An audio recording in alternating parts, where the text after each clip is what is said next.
How's it going, everybody? Today I wanted to talk about one of the most important insurance coverages for general contractors, and that is general liability insurance.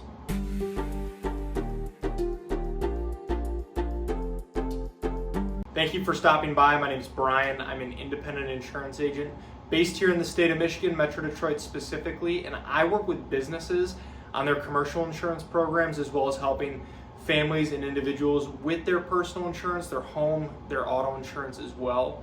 My goal with this channel is to pass on a little bit of educational information to you so that you can make more informed decisions around your insurance and then overall help answer any questions that you might have. So let's get into it. And before we get too far into the video, I do want to invite you to subscribe to the channel, and if you find this video helpful, useful, anything like that, please feel free to like and share with anyone else as well. General liability insurance helps cover your business if you are held responsible for any property damage or injuries on a job site. And this can help cover the medical expenses, the legal costs, and any potential settlements that come from a lawsuit. And also a key part of general liability insurance is products and completed operations coverage. This helps protect your business if an issue arises after a job or project is completed. For example, if you complete a renovation and then months later faulty wiring from that project causes a fire within the property, this products and completed operations coverage can help pay for those damages. And now, how exactly is the premium for this coverage typically determined? The first factor is going to be the payroll and then the type of work that your employees do. Executive supervisors versus workers doing the actual building, contracting work will each have different class codes and will be rated as such, so that will impact your premium. And then the cost of work that you subcontract out will also play a big role. The more work that you subcontract out and the type of work, the higher that your exposure will be, and again, this will increase your premium.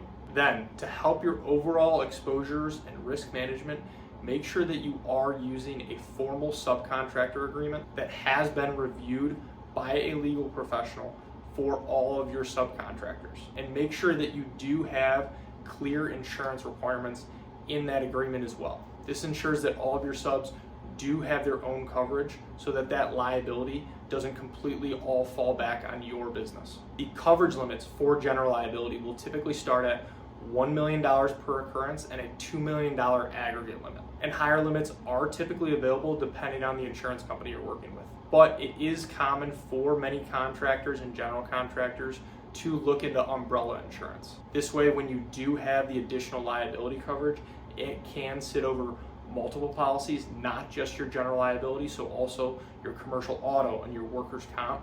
And umbrella insurance can be a more cost-effective way to increase your liability coverage. And it's also important to note that not all policies and all insurance companies are created equal. Some insurance carriers specialize in working with general contractors, and the coverage terms and pricing that they can offer can be much better. And with insurance, price is not everything.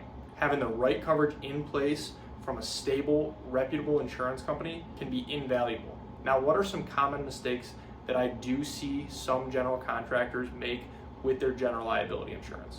The first is going to be around the exclusions in their policies. No matter what insurance company you are working with and the type of policy you have, every single one is going to have exclusions. But for a general contractor, there are certain ones that you should be aware of. Some policies may completely exclude either residential or commercial work. So make sure that your policy does not have specific exclusions around work that you are doing all the time. And then height restrictions could be another issue. If you are doing any sort of roofing work or just work in general over a certain height, make sure that there are not exclusions for this in your policy. And then some policies completely exclude work done by subcontractors. So make sure that this isn't the case with your policy as well. Now again, general liability insurance doesn't cover everything, and there are certain common exclusions across the board no matter what company you're working with.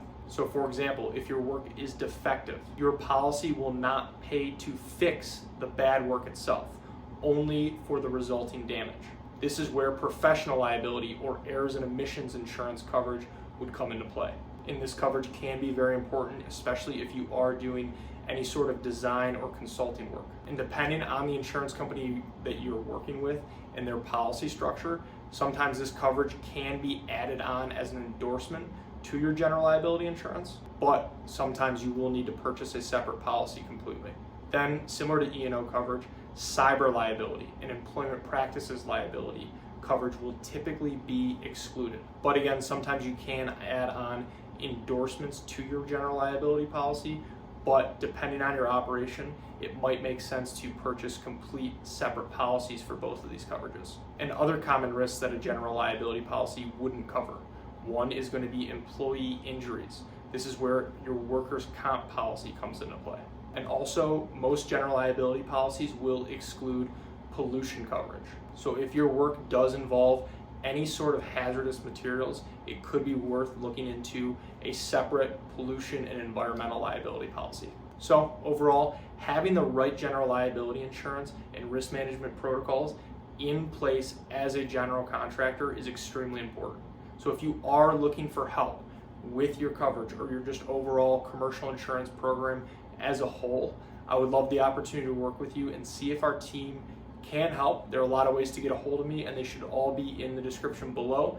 Please feel free to text, call, email, fill out a contact form, whatever is easiest. And if you have any other questions about insurance, please feel free to reach out directly or leave them in the comments below. I would love to help answer those as well. So thank you again.